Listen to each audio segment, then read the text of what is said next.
Hey guys, this is Cole Liker. Hi, I'm Neil Collins. You are listening to the Unused Substitute. The Unused Substitute. And you're listening to the Unused Substitutes. Get off the bench! Hey there, Little Red Riding Hood! I got a problem and it's complicated.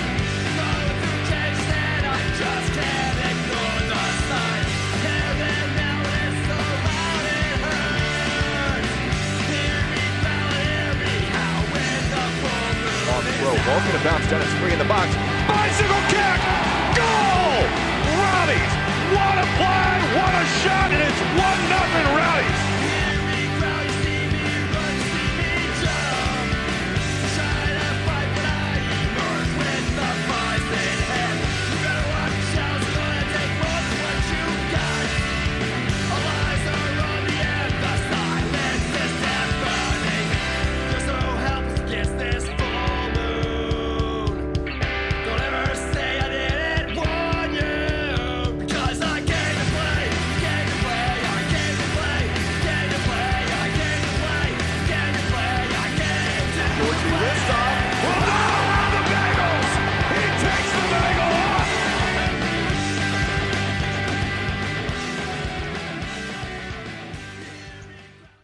Good evening, everybody. It's 8 o'clock on Wednesday night. You're listening to the Unused Substitutes, the off-season substitutes, maybe, live on Radio St. Pete, part of the Beautiful Game Network, and sponsored by Roughneck Scars.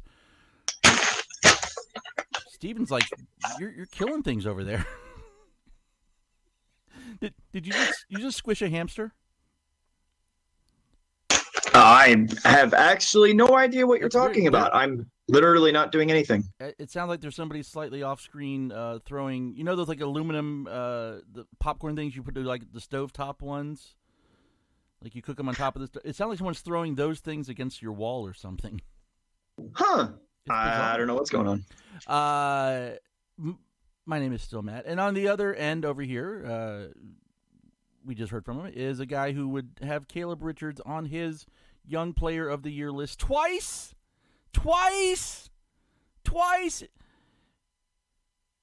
He's the Pep Guardiola of this show. Steven, how are you doing? As much as Ibra wants me to be watching baseball, I'm not watching baseball. Hockey maybe, but I'm not watching baseball. Go back to watch baseball. That wasn't the news from the western side of the country, soccer related, that I was going to bring up first, though. I don't know if you saw this. Forward Madison has put out their own housewares, like you know, kitchen stuff. It looks like, and they're celebrating it by giving away a Forward Madison branded gravy boat online. And I don't want to make this sound like I'm mocking this, because I have put my name in for this. I want a gravy boat with a flamingo on it. Who doesn't? But Steven, if the Rowdies had their own homeware line, housewares line, whatever you want to call it, what would you create? Oh, man. I mean, so the question really is there a piece of dinnerware that encapsulates what the Rowdies are best, or should we just have like one for each player? Like that's really more of a question. Should it be team branded or should it be like player branded? Look, this is a big club. We're going to go with player branding here. Yeah. Not to mention that gets so much more fun with options. Maybe you have like one big serving plate with the Rowdies logo on it. But let's get some of the component pieces to this set. Yeah. I like that. Like, okay, so all right, so let's think about this. So if we're doing carving knives, then carving through players' defenses, that would be Guanzati. It'd be a Guanzati themed dinner knife, carving knife. So you've got like the knife with like a Guanzati handle. Yeah. I like that. If you had like a foosball version of Sebastian Guanzati and then stick a knife blade in it, there you go. That's perfect. I love it. I like where this is starting. Or maybe a giant Subbuteo Guanzati. Yes. Okay. I'm going to go with you always need oh, and I'm kind of torn on this one. I was going to say you always need a helping hand when you're serving your meal, So maybe a pot holder with maybe like with Leo Fernandez's face on it, because it's assisting you in serving your meal. And as we know, he is the great assister. Yes. Okay. But So then I obviously, also kind of think like an oven mitt, like a goalie themed oven mitt. yeah, there you go. I like that. I like that a lot. What? Okay. The brushes that you would use for grilling and things like that. Like a basting brush type of deal, thingamajigger. How about we go with one for Tejada because of the hair, and we go with that. Oh. Also, Tejada applies the sauce. Yeah, I like that. I like that a lot. If you've got your own ideas, listening online, tweet us your Rowdies Houseware ideas. I guess maybe just hashtag it Rowdies Houseware or something. See what you guys come up with. I like that. Let's hop into it. We took last week off because there was no news. In the hopes of this week there would be some news, and there is. First, apparently the playoffs are still going on. I thought the playoffs ended 2 weeks ago, right around the time that the Rowdies were eliminated. But apparently there's been more games I was unaware of, and I guess there's another game coming up this week. Who knew? So Louisville knocked off Pittsburgh and then knocked off Indy to reach the final. Indy having knocked off Nashville, and they are going to face Real Salt Lake, or the Real Monarchs, who beat El Paso in the Western Conference final after El Paso took out Sacramento and Salt Lake knocked off Phoenix, thereby fulfilling my prophecy that Phoenix would not reach even the conference final. So this weekend, Louisville and Salt Lake was asked to provide by Patrick in St. Louis a in-depth breakdown of how Louisville got here. As he predicted, Louisville was going to get back to the final. I think 3 weeks ago, or a couple weeks ago, like we still had games left in the season. He predicted this. So here we go. My patented, trademarked, stone cold lead pipe deep dive breakdown of how Louisville has advanced to the final. I've been saying ever since it went down that the Rowdies won the Hopino Lucky Kosana trade. I'm going to have to update that because I think it's pretty clear at this point that with him scoring the goal that put them into the fourth position, with him scoring the goal that got them the equalizer right in the last dying seconds of stoppage, it's pretty clear Louisville has won the Hopino Kosana trade, and that is the deep dive of how Louisville has gotten to the final. I agree. The deep dive for the Louisville is that the Rowdies are Louisville, and the Rowdies are actually playing in the playoffs. That's how this is. This is actually a championship title season Rowdies year because Hopino. Well, and if you look at it, you've got. And I'm going to say that too. I'm going to jump in there because if Hopino scores in the final, especially in a game-winning goal, then I'm throwing a third star. I'm. Is he tweeting at us already? I'm going to count this. We don't even know. The game is Sunday at 7:30 p.m. ESPN2, ESPN Deportes. Or you can join me in watching something else on Disney Plus because it'd probably be more entertaining and less likely to cause me a bunch of tears, unless it's Old Yeller. Then maybe they will. But no matter who wins, it's a championship for the Rowdies. Because on one hand, you've got Antoine Hopino, who started out the year with the Rowdies, but on the other hand, you've got Jack Blake and Luke Mulholland. Yep. So another second division star for Luke Legend, not out of the realm of possibility. It'll be interesting. I try and Patrick, we love you. I honestly did try and get someone way more qualified than either of us to come on tonight and talk about how both of these teams got here. And it kind of fell apart last second, but they are going to be. They have promised to come on the show next week after they return from the final to talk about the game and the offseason. So we will have someone we will have a very special guest. Like, we would have probably just taken next week off too, barring any more news. But we are going to go ahead and have, because of how important this guest is. I'm really hyping him up too. I don't even know if he's listening tonight. I don't want to give away. I don't want to give away who it is because it'll jinx it. But you guys will like. I'm sure. I would use his initials, but it just won't go across very well on the radio. Yeah, no. Yeah. For lots of reasons. All right, so watch the final on Sunday if you want to pick which team with Rowdies players you're going to cheer. Again, we do have another local connection. Louisville's coach John Hackworth is a Lakewood Ranch resident. At least his family's still here. I think so. Or he has ties to the areas. Was until recently a resident at, or one of the staff at the men's U.S. Men's Academy program down here in Bradenton. So yeah, well, we have some connection. Maybe we can get Hackworth on in the off season once he's back in town. Yeah, that'd be fun. I think we can. We do. I should just tweet that picture out again of Hackworth in all the Rowdies gear at one of the games a couple years ago. Noted Rowdies fan John Hackworth. Yes. All right. Do you want to make a prediction for that game?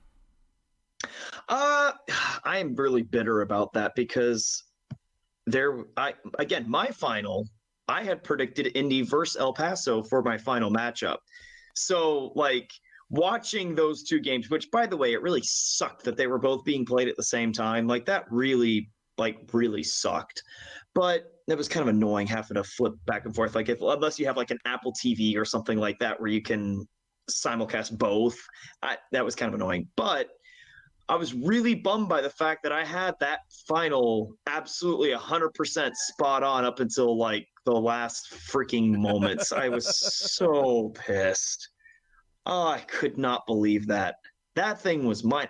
Now, that being said, before I get into the prediction of who I think wins this final, considering that I have to make this as a fresh prediction because I didn't predict it beforehand, did you see the story of the guy whose bracket is perfect? Yeah, I had meant to say if you had predicted, first of all, Salt Lake and El Paso in the Western Conference Final, or Salt Lake making it into the overall final, stop lying. But there is one guy who predicted this, so kudos to him. Kudos to him. I mean, holy crap! How do you? That's insane to me. It's one thing to try and do a perfect bracket with March Madness type deal, but holy crap! Lower division soccer and what? That is absolutely insane. Yeah, I got nothing for that. All right, so your prediction: who's winning? I haven't looked at stats. All I know is that one guy for Salt Lake suspended, and Louisville's not playing at Slugger. What's your prediction?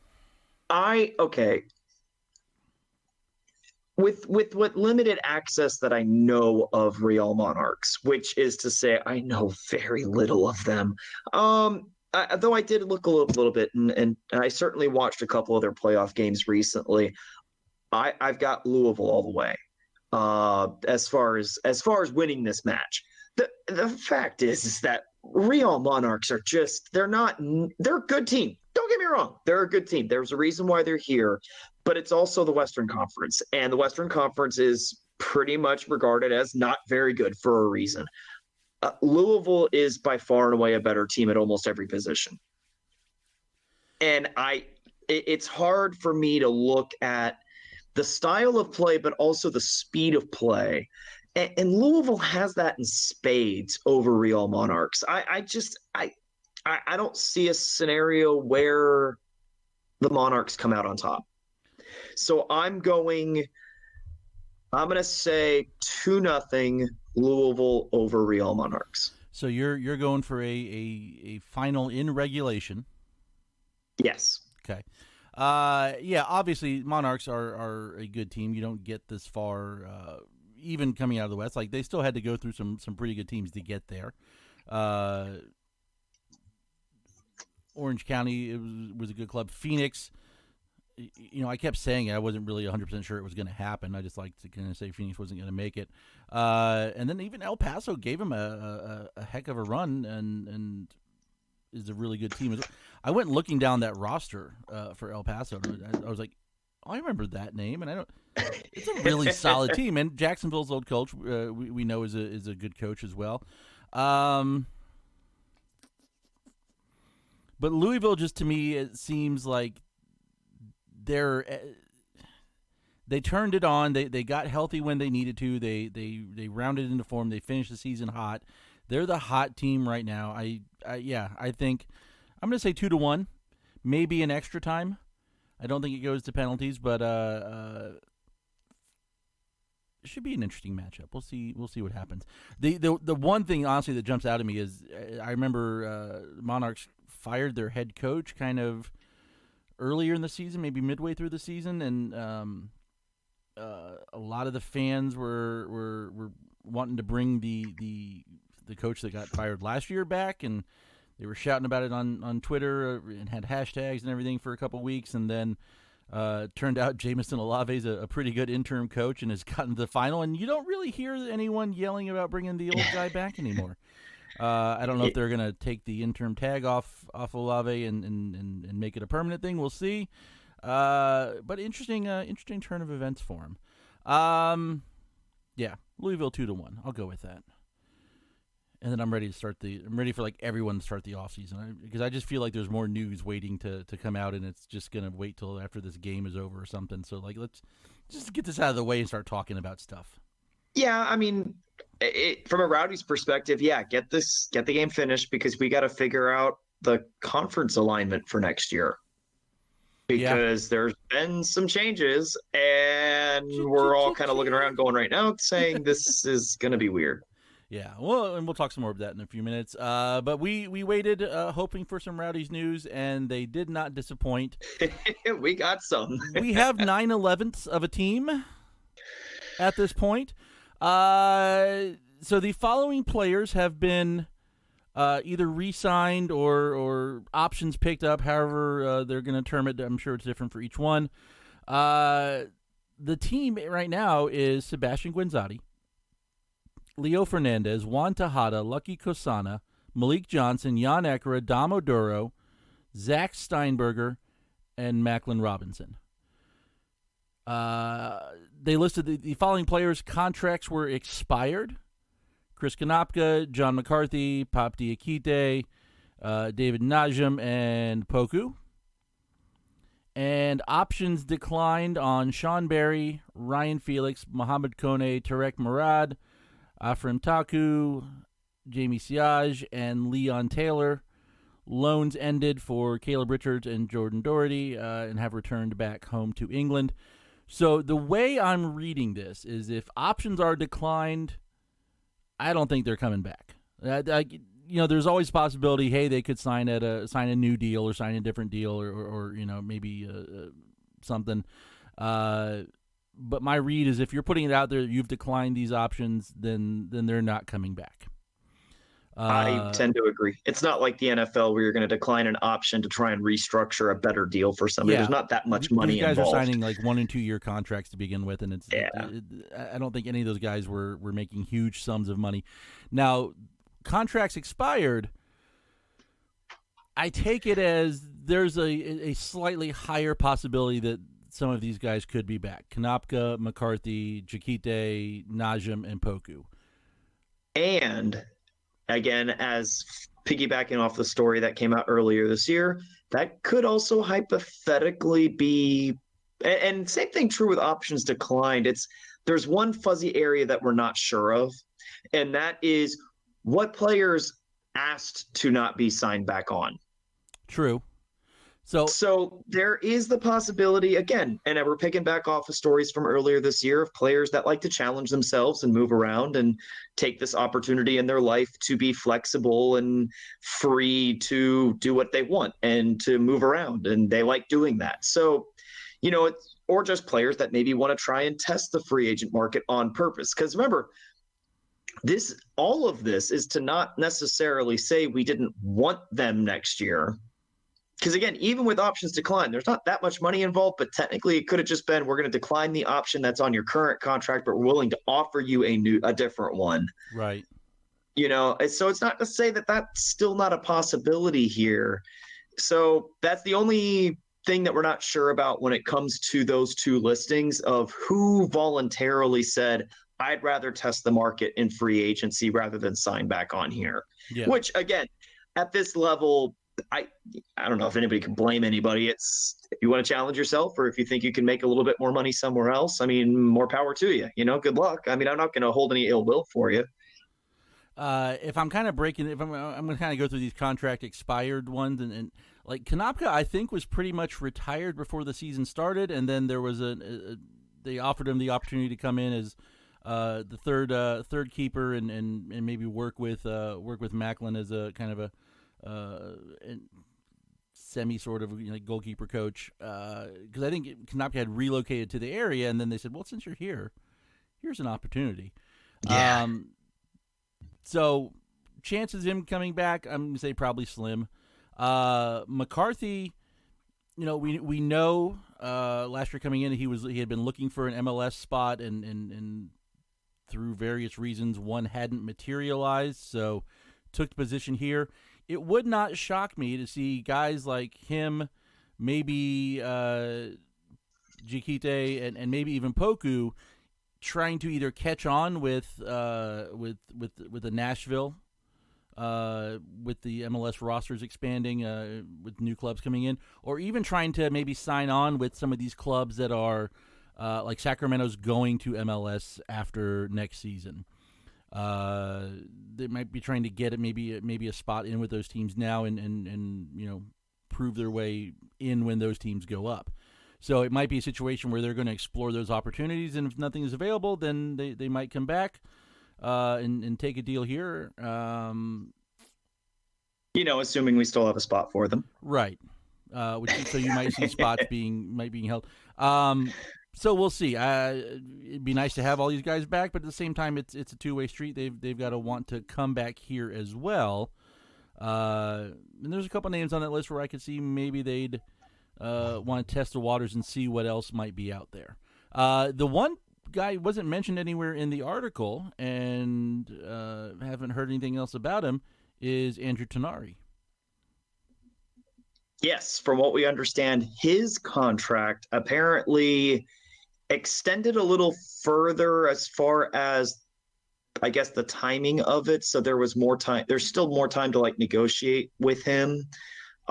So his was not as pressing to announce as a result. So that's why officially we don't know anything yet on him as far as where his negotiations are.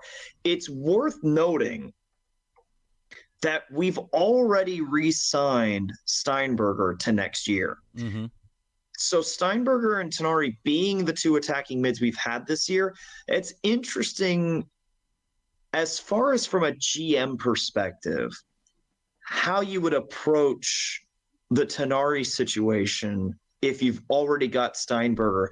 Because, I mean, there was, for a good portion of that season, I don't want to call it a good portion, there was, especially towards the very, very end, Tonari kind of fell out of form a little bit. Some of that had to do with the hamstring pull that he did, and we tried to he tried to play through it, which may or may not have been a mistake on not just his part necessarily, but even possibly the club, of him trying to maybe push himself a little too hard to try and play through that.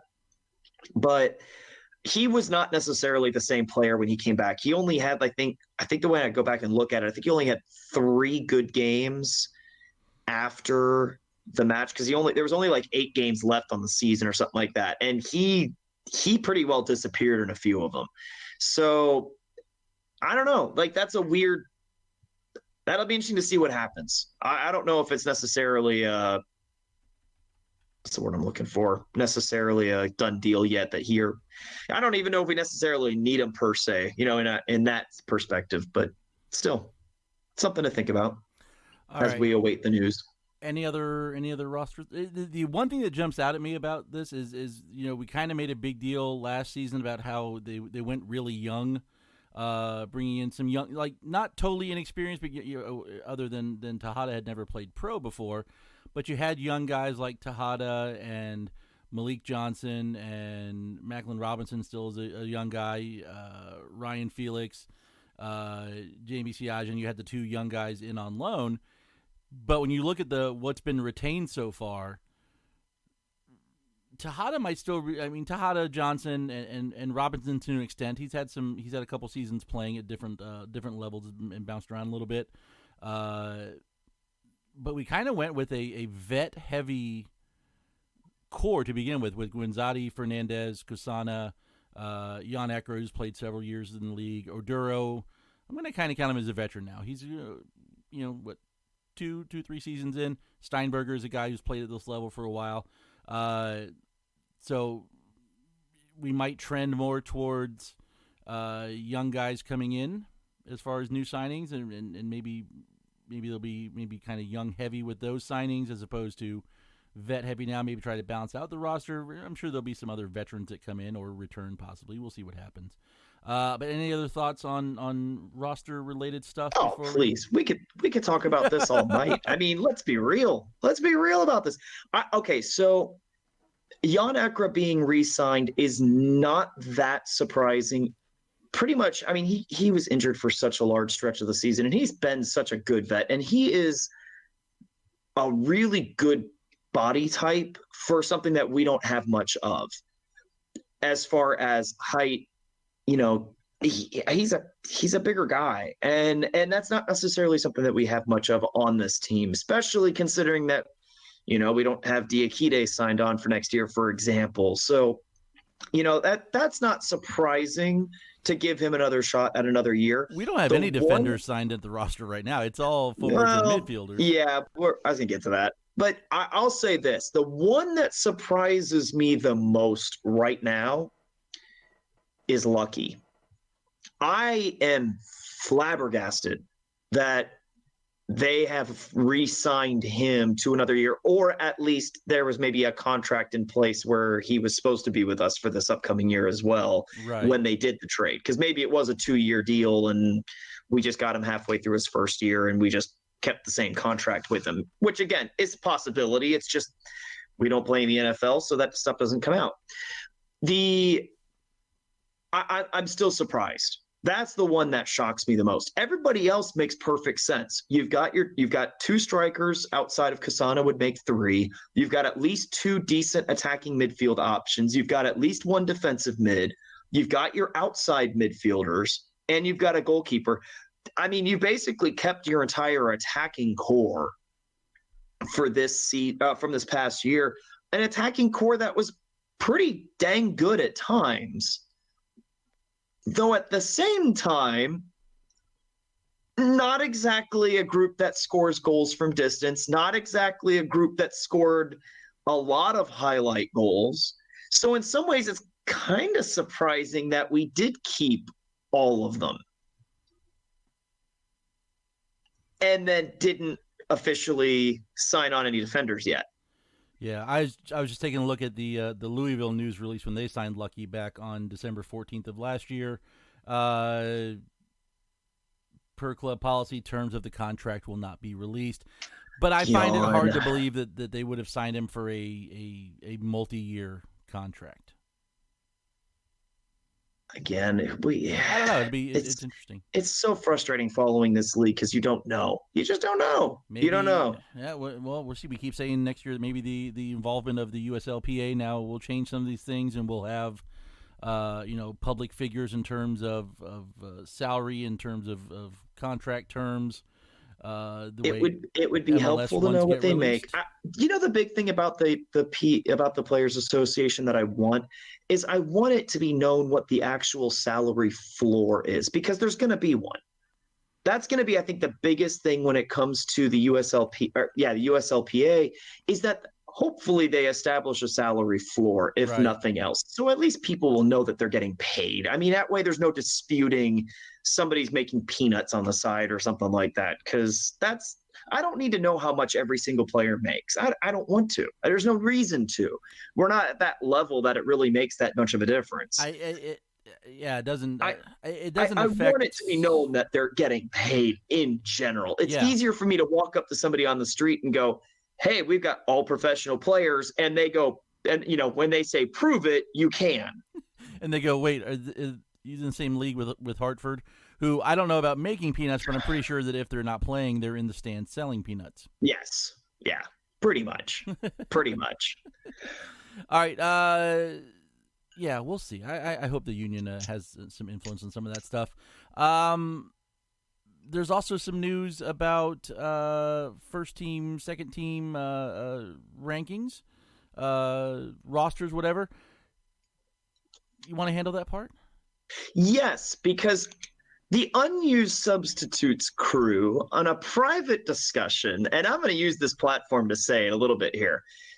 Several weeks ago, we had a discussion in and amongst ourselves as to who had a more successful year as an outside midfielder. And there was quite the discussion. And we had fun. It was a fun back and forth. Some of the crew had said that they thought Johnson had the better year overall because, again, arguably, especially in the offensive categories, he did. But when you factor in defense, I me and a couple others had said Leo had a better year. Funny enough, Opta compiled their statistics for the entire league this year and came out with an all-league first team based solely on statistics. And Leo Fernandez ends up on the Opta statistics all-league first team, which I thought was kind of a funny footnote to an internal discussion we were having. But it does raise an interesting point of, and we might end up making this a bit of a poll now that we've had this moment to talk about it on the show, maybe making it a Twitter poll as far as who had the more successful year as an outside midfielder when it compares Fernandez to Johnson. And, it'd be interesting to see what some of the opinions are from out in the yonder Rowdies verse. But it was definitely something that we had a big discussion on within the group. And there are still people that believe, even with that Opta release, that Johnson might have been a better of the two. But we'll throw it out there as a poll because I'm curious to see what some of the other fan base has to say on that.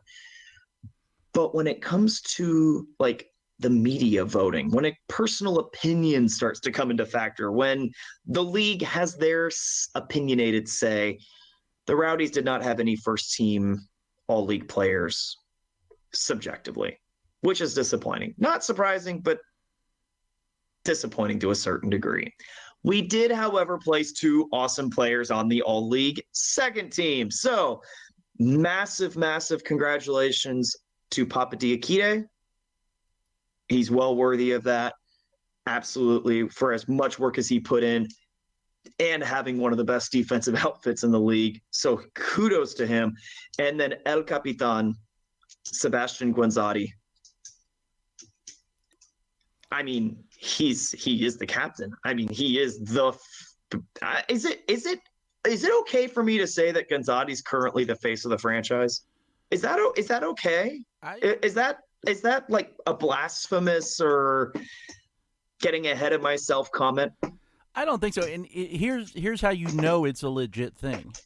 And this is going to kind of go into one of the things we're going to talk about in a few minutes, is USL just announced a new expansion club playing in Queens, New York. Finally, New York City has pro soccer.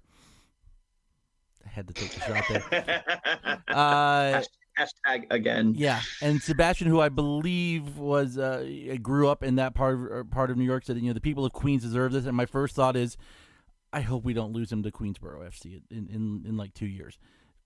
That's what, like, when that's your gut reaction, that's when you know he's the man. So I would say, yeah, absolutely. And I'll stop being paranoid about what might happen in 2 years. But I want to go back to the all league teams real quick. So they decide. First of all, how do you feel about them deciding the spots on this based on the Optus Stats? Well, no, because there was two different versions of the all league teams. there's the Opta version, which was just strictly statistic based, and they only Right. did one version of it. And then you had the subjective voting when it came to league officials and media folks and things like that, maybe team officials too. And that's where the official all league first and second teams Well, came from. They were two separate things. Let me rephrase it then. Which one do you feel is more valid?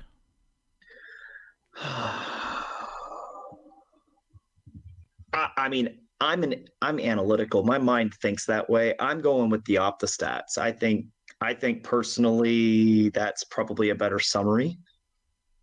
But I don't know if there's a right answer to that, because that's like saying, is baseball better with sabermetrics or not, and who's more accurate? I come on, I don't know. I mean, that's purely subjective. I mean, that's the whole point of it. I am a fan of the idea of using the stats to do this. The tricky part then comes in,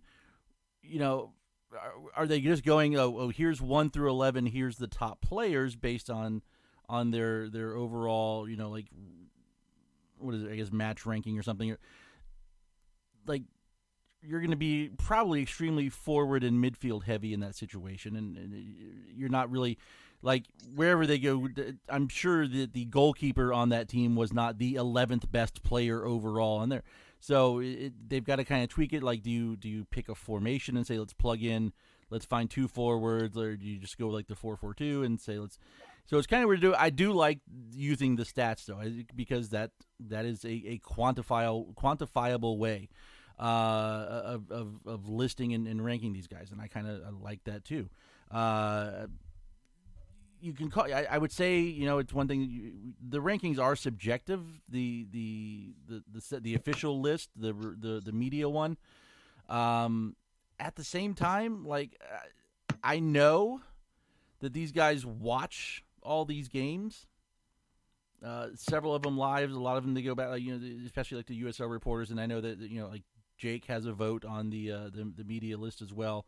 So it's not like it's the college football top 25 where the assistant sports information director is putting out the coach's ballot every week. So I give it a little bit of weight. I think it's odd that Leo doesn't even appear on either of those teams, despite being the 4th highest ranked player statistically. This kind of ties into this also. There's an LPGA connection. Do you know how you get into LPGA Hall of Fame?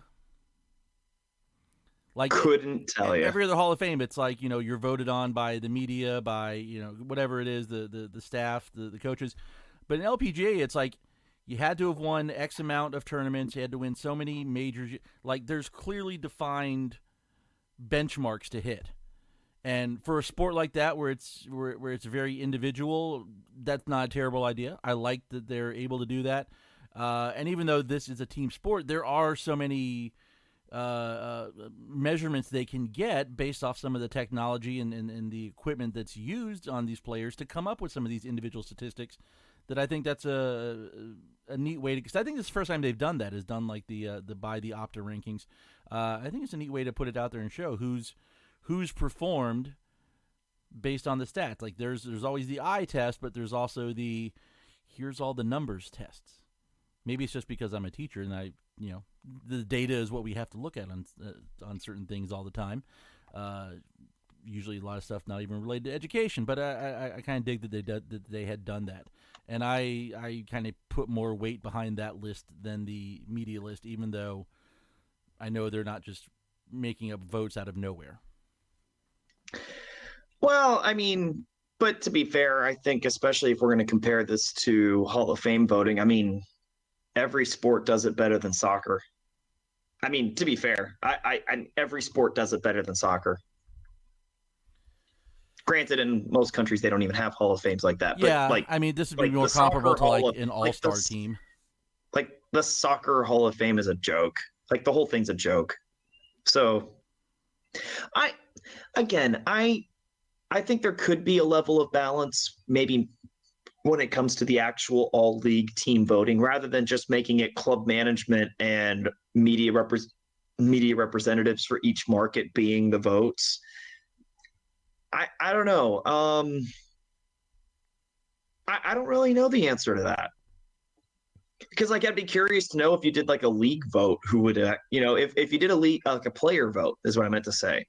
Be curious to see who ends up on that list if there's a player's vote for any of this. Yeah. And it's funny too because like if you go on statistics and do it strictly by the numbers, you're right. You're going to have basically all goal scorers. I mean, your best defender would end up being a goal scoring machine because, I mean, especially if you have a system like FOTMob, which is why I hate FOTMob so much when it comes to player rankings, is the only players that would end up being the player of the year candidates are right outside defenders that have scored 12 goals in the year, even though he's on a team that gave up 50 during the season. FOTMob wouldn't care, So that's why there is a bit of a catch-22 there. So you need a little bit of subjectivity to that, but again, it's the sabermetrics argument. Who's better, sabermetrics or no sabermetrics? Well, the right answer is a mix of both. So the purists on either side are really wrong, All right. But congratulations to those guys. Yes, absolutely. No, major congratulations. And again, and as much as some people might want to say, this is, again, the voting process, or it's not statistics based enough. Guys, there's like 900 players in this league. I mean, really, we're trying to nail down from a list of 900 people almost. Well, I think there are qualifiers in there, like you've got to play a certain number of minutes or a certain number of games or something. So you managed to pare it down a little bit. Yeah, no, there is. But like, for instance, like, again, who's the best left outside defender of the league? There's 34 teams or something. Like, come on. There's a minimum of 34 guys there that's probably start on a regular basis. Probably half of them got hurt. So you're really trying to decide between like 40 people at a minimum, maybe closer to 50, depending on what it is. Is Richards one of the top two of the 50 that played at that position on a regular basis, week in and week out?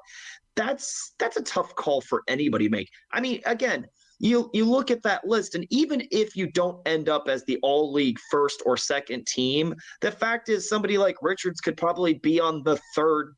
He may have ended third, in voting. That's fantastic. I mean, let's be real. It's just you're not going to necessarily see it. And in some ways, that's kind of okay. There are going to be people that are on the outside looking in. There has to be. I was thinking about, do we want to go through this? The USL put the list out of their finalists for, MVP, Player of the Year, Young Player of the Year, Defender, Midfielder. Did we want to go through there and pick out areas where maybe we felt some Rowdies what should be included, or just skip it and move on? Well, from what I remember, there are no Rowdies on any of those lists, correct? No, none at all. They give you like the three finalists for each one, so we don't know who's in like maybe the top five, who are the ones left out.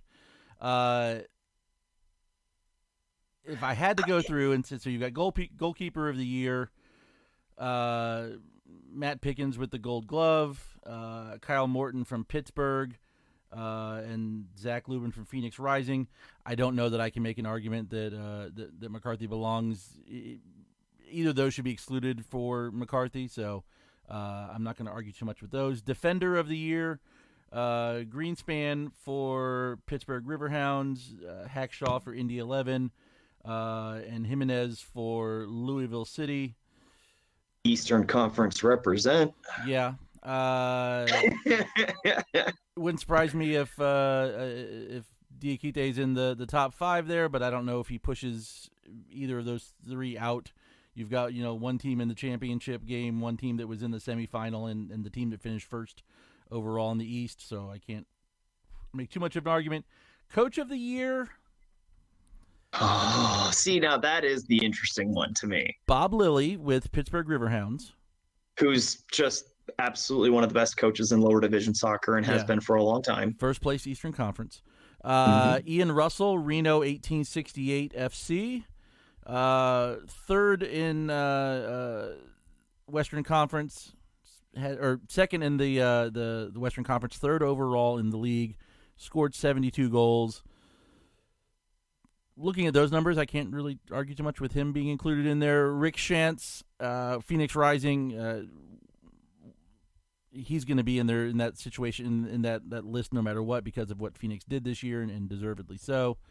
Especially being its first full season as the coach of Phoenix. So if you look at Neil Collins, to do what he did with 1 year is God Almighty. If we look at Neil Collins and say in his first full season at the helm, does he go in the top three with the way that we kind of finished the last 12, 13 games?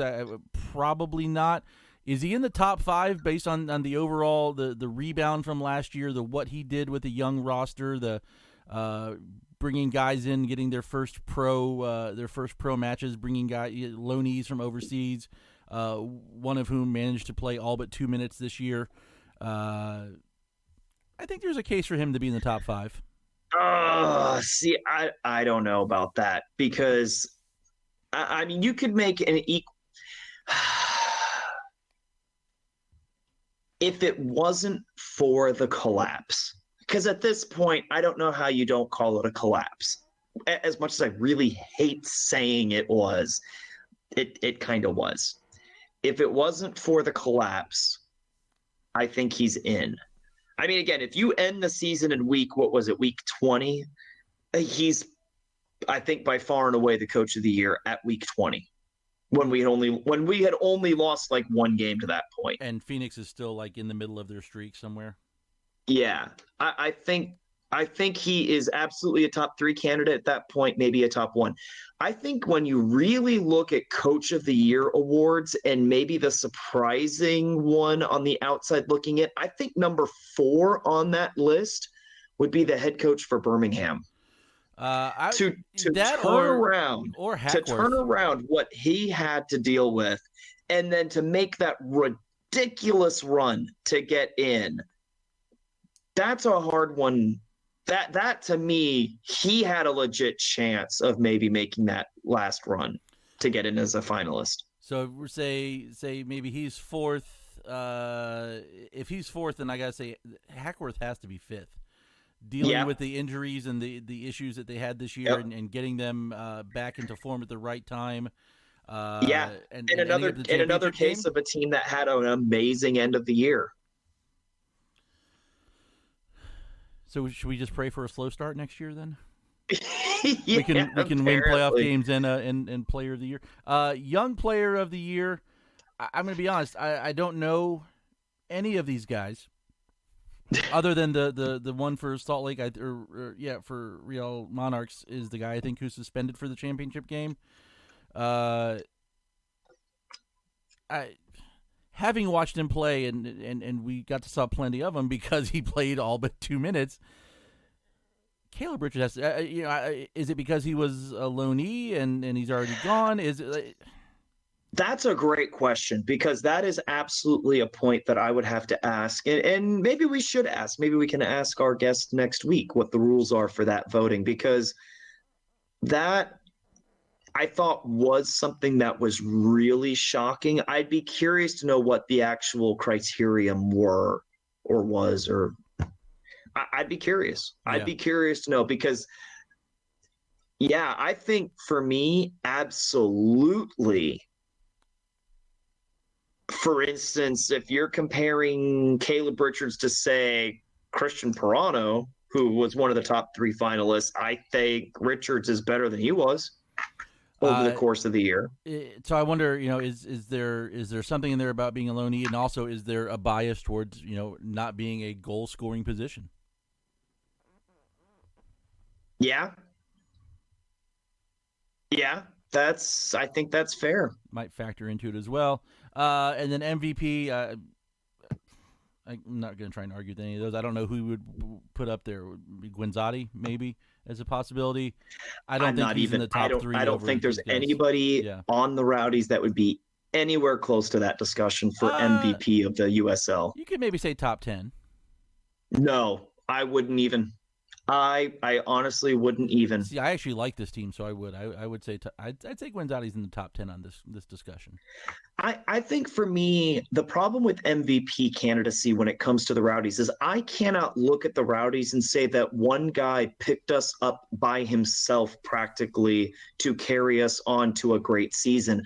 We were far more of a team effort, and there was a lot of pieces at play that made the Rowdies who they were, especially when you factor in how many people saw the field this year, the kind of rotation that we had at a lot of positions. And as much as I love Guenzotti, it wasn't him by himself willing the team on to the season that we had, even during the winning streak. It wasn't like it was just him. I wouldn't say by himself, but I feel comfortable saying if we didn't have him, we probably don't make the playoffs. I don't know. I don't know if I can say that. Because again, if you got to take this from the perspective of if you don't use the resources for signing Sebastian Guenzotti, who else could you have gotten for the same money, essentially? Who else could you have gotten it? And we honestly don't know the answer to that. We don't. Because you'd have to go back a year and a half, 2 years. Who was available at that time? Who did you pass up at that time? How did they perform? And again, nobody on the outside is going to know that answer. So I think it's hard for me to say without Guenzotti, we don't make the playoffs because we don't know who else they could have had in that spot. I'm sticking to it. No Guenzotti, no playoffs. It's just the way it is. All right. So moving on from there, the other announcement that I think this came out, yesterday, Tampa Bay United Rowdies U14s is going to be participating in the ICC Futures Tournament. Remember, the ICC is the I'm trying to think of a nice way to describe this utter sham of a tournament between yes teams gearing up for their regular season and teams just trying to make their presence known in America by playing all their third string players. But they do have a Futures Tournament. A ton. I didn't even count how many there were, but there's a ton of European and some South American and American youth clubs, academy teams participating in this. Did a little bit of reading on it last night. It's happening like in my backyard at IMG on days and times that I am absolutely unavailable to go see any of it. Unfortunately, it's all weekdays in the morning and early afternoon, so unfortunately I can't be there.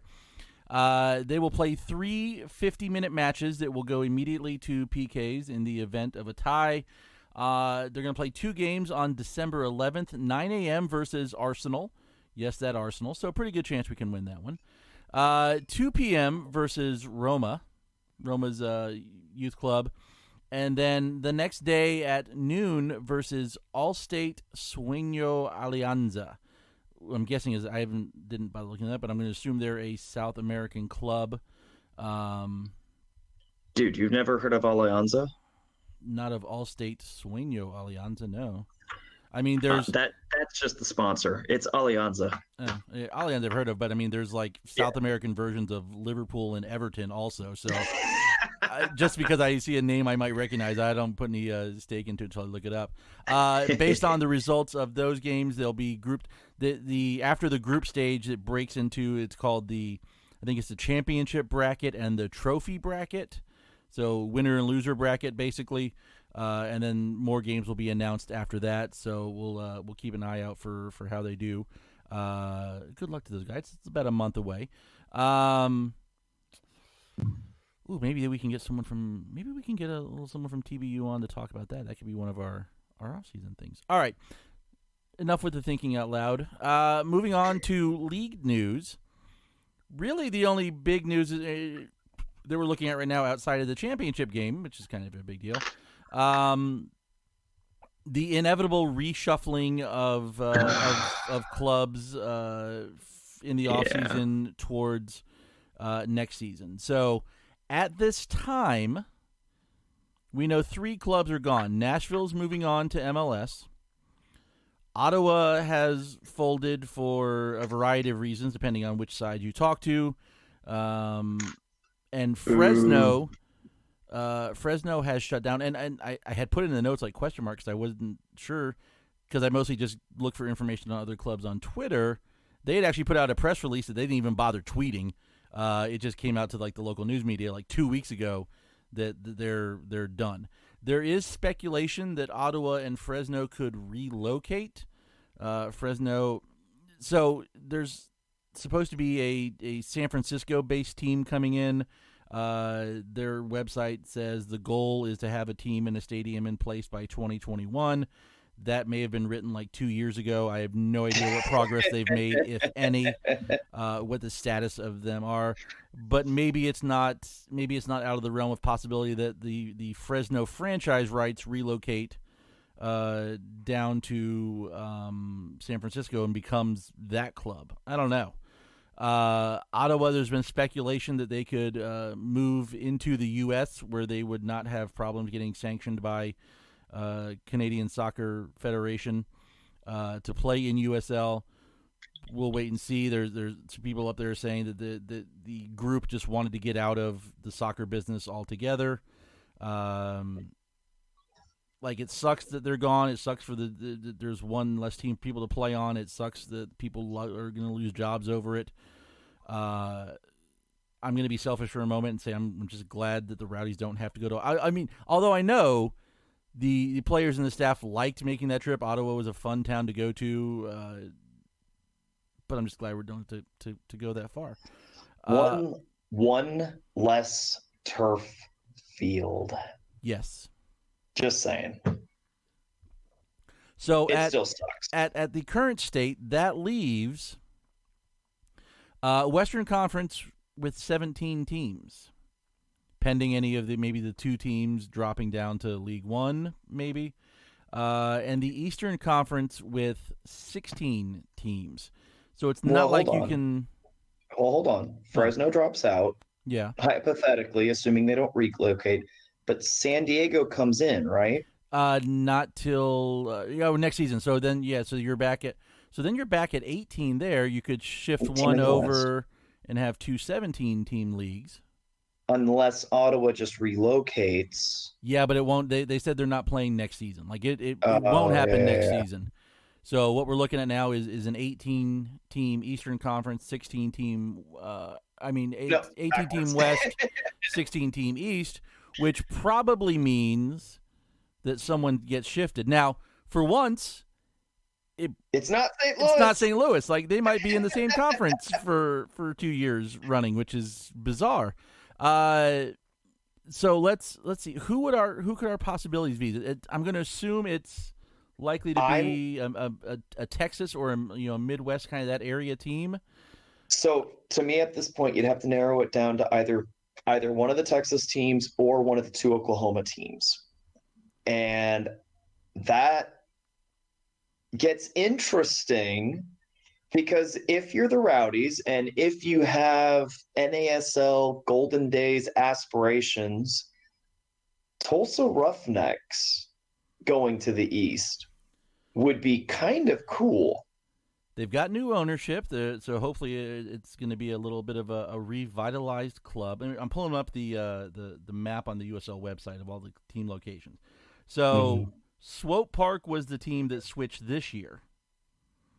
The closest team geographically would be Tulsa. OKC is a little bit further west. Austin's a little bit further southwest. San Antonio, RGV, I don't think would move. I can't see them, moving Austin at this point. Austin and San Antonio are pretty close, and keep in mind that the only downfall of moving Tulsa is that you would lose that rivalry game in Oklahoma. You lose that, but also I don't know if either club would be up for that. It would just mean that we get a Tulsa Roughnecks Tampa Bay Rowdies game, which would be kind of a pretty cool throwback. Would be pretty cool. The three Texas teams also started the Copa Texas Derby this year. Copa Tejas is probably how they're pronouncing it, based on the spelling. It would really suck if the league stepped in and broke that up by moving one team to the Eastern Conference. So let's pretend for a minute that they factor that into consideration. then it's going to come down to Tulsa or OKC, and Tulsa is the Easter team at that point. Or you force a team down into League One. Yeah. And that's the other way to get around that problem. By Hartford. And that I'm just picking on Hartford tonight. I have no good reason. USL is going to have a weird decision to make with what happened with Fresno and Ottawa. Because first of all, that sucks for both. I really, honestly, I love my local club. I hate every freaking organization that runs every freaking club organization that we can play in. I hate them all. I hate them all. I hate them all. I hate them all. I hate CONCACAF. I hate U.S. soccer. I hate Canadian soccer. I hate the Mexican Federation. At this point, I hate MLS, and I kind of pretty much hate everybody that was involved in NASL. And yeah, I know there currently are overlords with the Rowdies, but I still am not a huge fan of USL either. And I think NISA's a joke, and just every single person that runs. And for that matter, let's just go along the line. NPSL, I hate them. I hate UPSL. I'm trying to think. USASA is a joke. I mean, I could throw on more, I'm sure, but I literally hate every single CEO of every freaking organization in the entire continent because they all suck. They all suck at their jobs. How do you not fix and make sure Fresno's playing next year? How do you not make sure Ottawa's playing next year? How incompetent are you people? I'm going to give you my Ottawa conspiracy theory in just a minute, but let me just say the Florida State Soccer Association can just get right in the ocean. The BASL, the Beaches Adult Soccer League, bye. South Florida Club Sport, who are you? So here's my Ottawa possible conspiracy theory, because one of the things was there was a thing that the Canadian soccer wasn't going to sanction them to play in USL again next season. They told them that last year. They applied anyway, and according to Ottawa, what happened is they put their application into Canadian soccer, and Canadian soccer did not pass it along to CONCACAF in time to meet the USL guidelines for scheduling and all this stuff for next year. That they just kind of sat on it and didn't do anything. Some people said, well, that Ottawa didn't want to pay the exit fee and didn't want to pay the entrance fee to CPL. CPL has a journalist on staff. He used to work for one of the Canadian newspapers, and then they hired him when CPL started, who said they would not have had to pay an expansion fee to join the league. They would have let them in for free. Some people said the CPL has a salary cap, and they said Ottawa wasn't willing to play that because they're used to playing at this higher level, and they would. And the guy said that they would have let them play over the salary cap for the first season to ease the transition. So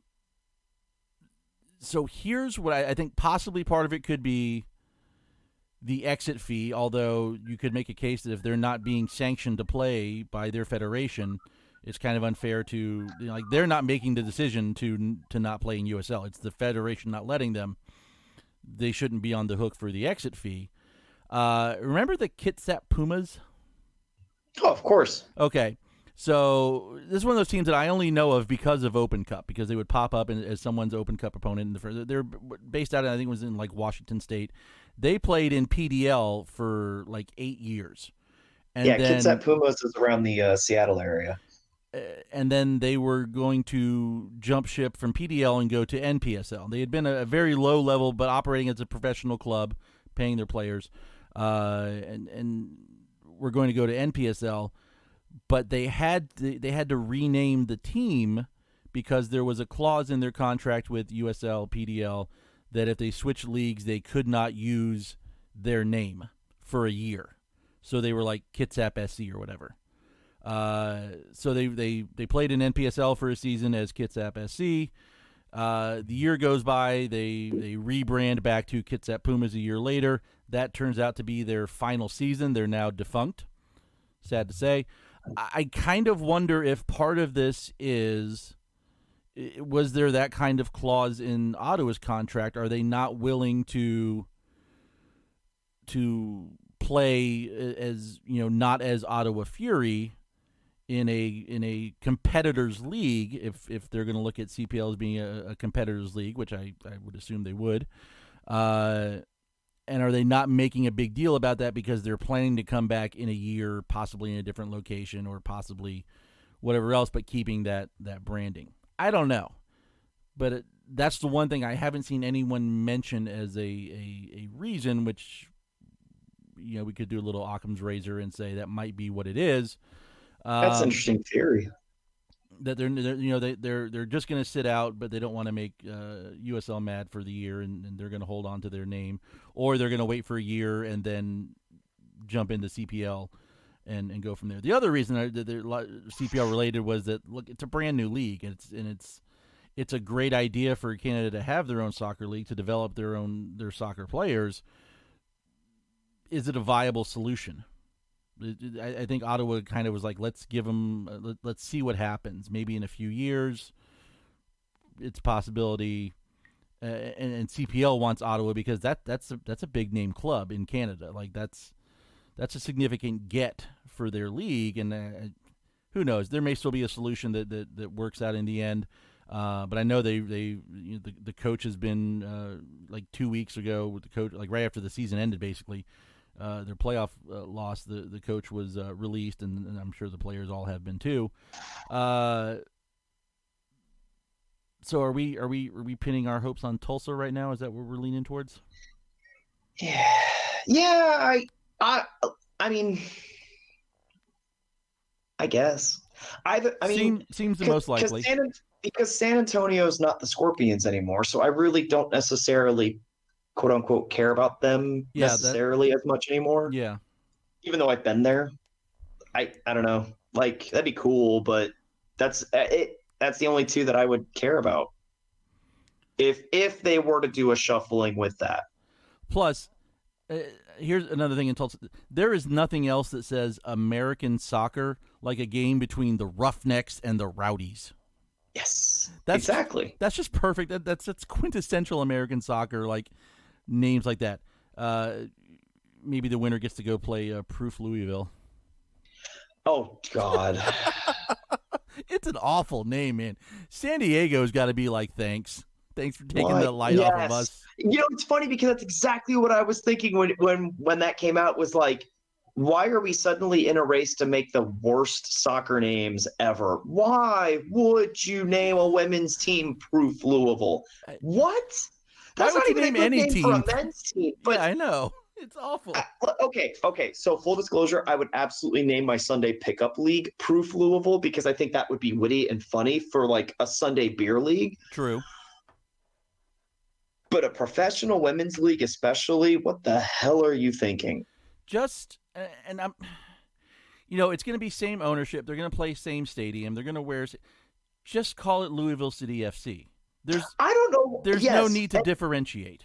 Yeah. Why? Why do you have any women's teams that are owned by a men's organization that are named differently? Why? Not Louisville Ladies, not Cityettes or some crap. Just it's Louisville City. Yeah. That's what it should be. It's not that hard of a thing. I know you want to sell more merchandise and everything, but whatever.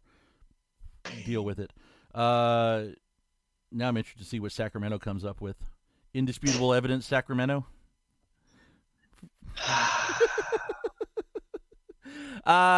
So yeah, that's Nashville, Fresno, Ottawa are gone as far as we know at this moment. That's it.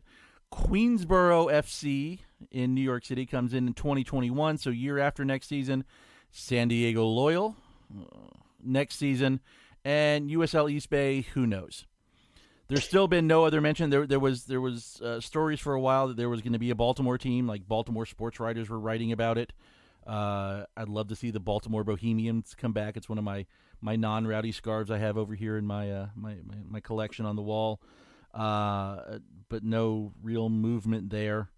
And I'd say probably, if you but you've got Loudoun right there. Like it'd be a good little rivalry. You've got Bethlehem not too far away, wherever they end up playing.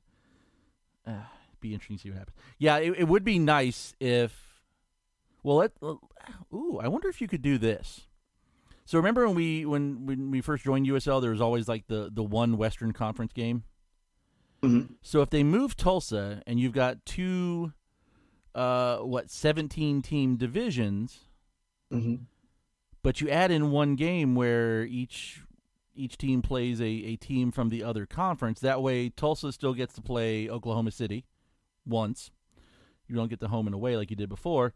And then you kind of pair up everybody else with like some. It'd be kind of fun even if you just like do it almost like a cup draw where you started pulling the balls out with the team names or logos on it and did a cup draw to see what the 18th game was going to be. Yeah, but that only lasts for 1 year because you got all these teams. There's still, it's only 1 year, but it'd be fun to do. There's the rumors with Rhode Island, and so it lets me hold on to the dream of us playing Sacramento. The fact is, I would love to play Sacramento. That's all. There's all sorts of league instability, and I hate it. Thank you. I have spoken. Anything else? I have spoken. We'll wrap it up. Have you even watched it yet? Did someone pirate that for you? I have no spoken. comment. No comment. I'm just kidding. It took me a minute to get it after you said it a couple times. Really, I was really impressed by that. By the way, yes, number one, it's amazing. The whole rollout. So yes. The Mandalorian really cool. Like we're talking about Disney Plus, of course, because what else are we going to talk about? It's the off season.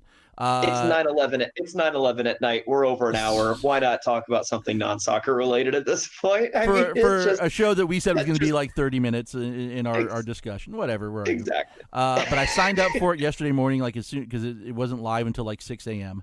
And people were talking about, it's crashing all day. Like, okay, I was at work. It didn't matter.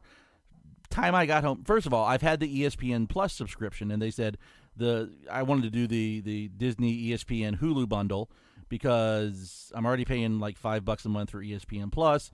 If I do the $7 for Disney, why don't I shell out one more dollar and get Hulu at least? But there was no like pre-ordering that bundle, and they just said, look, if you've already got ESPN Plus, we'll figure it out. And sure enough, later on in the day, they're like, hey, we've found your ESPN Plus account. You get a first month credit for the amount because actually yesterday was the day that my ESPN Plus renews also for the month. Because I do the month to month instead of the whole year. Yeah, so do I. Just in case I decide not to. But they're like, here's your $5 credit, and from going on forward, now everything will be billed as this. So I was like, cool. And got home, Mandalorian. I saw some people like, it's okay. It's good. It looks like a Star Wars show. Like, first off, there's no like computer effects outside of the blasters that I could tell until that very last scene. I won't give away what it was. But everything else, I think, was a practical effect, and that was what I liked. What I like about it is that it has the pacing of what Rogue One started as. Like, because Rogue One was a very paced movie for large sequences of it, and I like the fact that it's just that nice, slowly building. And yeah. I just love it. You don't have to rush into crazy. No, just take your time storytelling. Have fun with it. And I love it. I love every minute of it. Oh, my God. The one thing I saw that I thought was an interesting point is, so the guy, who plays Mandalorian, right? It's Pedro Pascal. He was on Game of Thrones and has been in a couple other things. And as the author of one particular review has said, there's no reason why you keep this guy under a mask for the entire season, let alone one episode.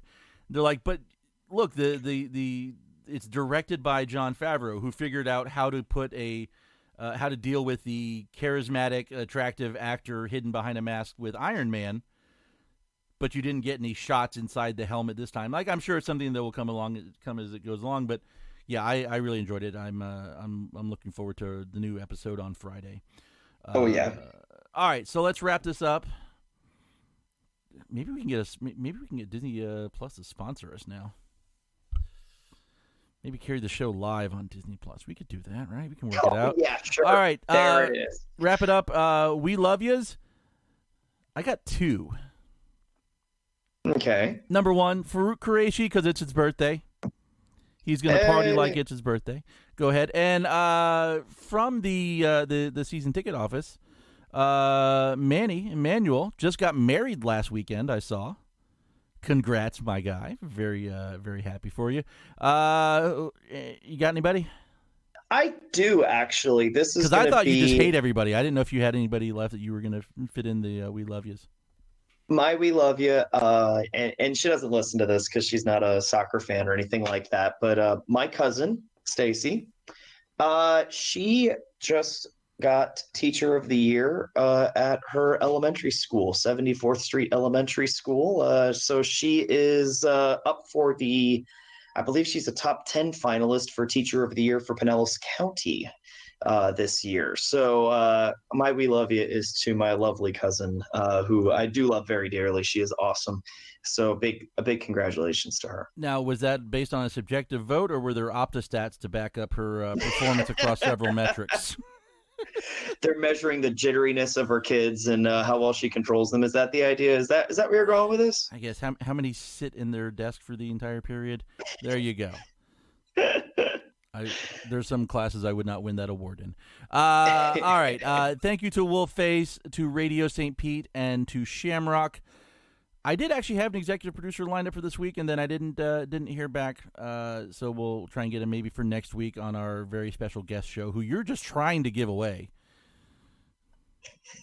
You're trying. Oh, yeah, sure. One obscure reference. You're gonna jinx it. I'm just handing it off. Thank you to all you guys for listening, whether you're listening live right now or later on podcast. Please continue to share, subscribe, rate, and review wherever you hear us at. Is one way to support the show and put us out in front of other people. If you'd like to support us on an ongoing basis, you can go to patreon.com/unusedsubspod. You get your name on our site, which I don't know if we announced that on the show. The website has now moved to the unsubs.soccer. Hopefully clear up any CSI or whatever the show is that people say, oh, are you just criminals? And well, yeah, but we're criminals to talk about soccer. Patreon.com/unusedsubspod. For $10 a month, you can become a executive producer for a show as well. Thank you to our sponsor, Roughneck Scarves, the official scarf supplier of MLS, USL, and US Soccer. Get custom scarves for your group or team at roughneckscarves.com. We'll be back next week talking about the USL Final and any other news that comes our way between now and then. Until then, Stephen, it's been fun. More Mandalorian reviews next week. See ya. Go Rowdies. The radical here, the radical there, they kick the wall.